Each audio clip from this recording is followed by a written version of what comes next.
Hello guys, இன்றைக்கி ஒரு புது வீடியோ. இன்றைக்கி உங்ககிட்ட நான் சொல்லணும். ஏன்னா இப்போ நான் ஒரு வீடியோ ரீசெண்டாக அப்லோட் பண்ணியிருக்கேன். அந்த வீடியோ அந்த ஒரு சின்ன பார்ட் மட்டும் இருக்காது. ஏன்னா அதுக்குன்னு ஒரு டைம் இருக்குது. நீங்கள் எங்களை ஃபஸ்ட் ஸ்டாண்டில் பார்த்துருந்தீங்கன்னா தெரியும்.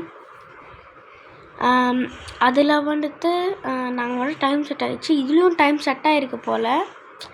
ஸோ நான் அதில் அது எதுவுமே சொல்லிக்க மாட்டேன், பாதியிலே முடிஞ்சிருக்கும். ஸோ அதனால தான் நான் அதை இப்போ வரையும் அப்லோட் பண்ணல. 5 நாள் ஆச்சு சம்திங் என்னமோ. இப்போது கோல்டெல்லாம் கேட்டிங்கன்னா சூப்பராக இருக்குது.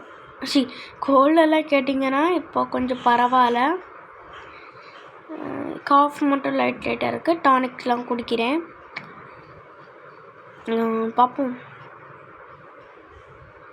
சரியாயிடுச்சு கைஸ். ஆனால் அதை போட்ட வீடியோவுக்கு அதை போடுற வீடியோவுக்கு நான் இதை சொல்லறதுக்காக தான் வந்தேன் கைஸ். ஓகேவா? பாய்.